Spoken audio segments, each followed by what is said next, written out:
GCRT Gandhinagar તથા જિલ્લા શિક્ષણ અને તાલીમ ભવન નવસારી પ્રેરિત બીઆરસી ખેરગામ આયોજિત બ્લોક કક્ષાનું બાળ વૈજ્ઞાનિક પ્રદર્શન ખેરગામના વાડ ગામની મુખ્ય પ્રાથમિક શાળામાં 2024-25 યોજાયું। ખેરગામ તાલુકાના વાડ ગામની મુખ્ય શાળામાં ગણિત વિજ્ઞાન 2024-25 યોજાયું, જેમાં ટકાઉ ભવિષ્ય માટે વિજ્ઞાન અને તકનીકી આધારિત વિવિધ તાલુકાની 25 કૃતિઓ પ્રદર્શિત કરવામાં આવી હતી, જેમાં વિભાગ 1 ખોરાક આરોગ્ય અને સ્વચ્છતામાં હેપી એન્ડ હેલ્ધી પીરિયડ્સ કૃતિ વાડ મુખ્ય પ્રાથમિક શાળા, વિભાગ 2 પરિવહન અને સંચારમાં પરવીઝ કોકિન્ટ રોડ કૃતિ ખેરગામ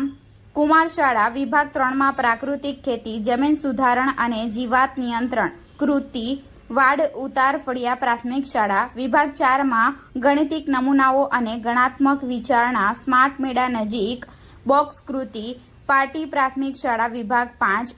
આપત્તિ વ્યવસ્થાપન, કચરાનો વ્યવસ્થાપન અને સંસાધન વ્યવસ્થાપનમાં ફૂડ વેસ્ટ મેનેજમેન્ટ સિસ્ટમ જામનપાડા પ્રાથમિક શાળા પ્રથમ ક્રમાંકે આવી હતી, જેમને ટ્રોફી અને પ્રમાણપત્ર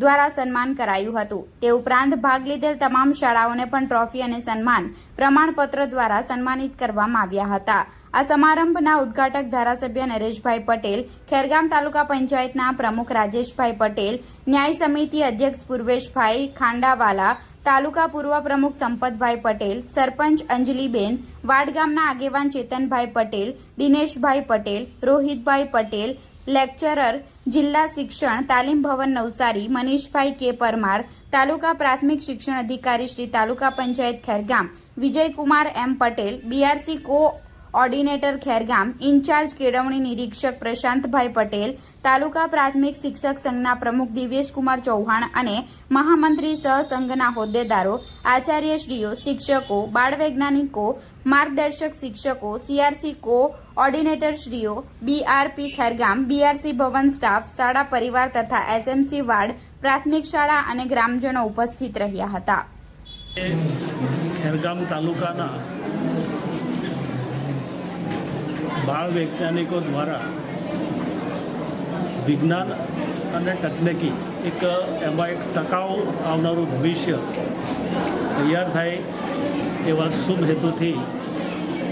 શિક્ષકોની મહેનતથી, શિક્ષકોના માર્ગદર્શનથી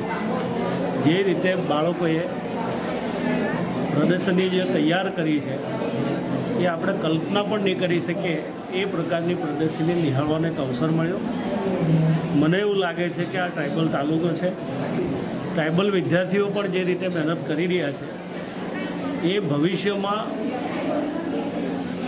એ મહાન વૈજ્ઞાનિક પણ બની શકે એટલી ક્ષમતા એ લોકોનામાં દેખાય છે। સરકાર એની પાછળ ખૂબ પ્રયત્ન કરી રહી છે, શિક્ષકોની ખૂબ મહેનત છે। આ પ્રદર્શની જોતાં એવું લાગે છે કે આવનારું ભવિષ્યને ધ્યાનમાં રાખીને તૈયાર થઈ રહ્યું છે, સમાજને ઉપયોગી બનશે પણ દેશ માટે પણ ઉપયોગી બનશે એવું ચોક્કસ દેખાઈ આવે છે।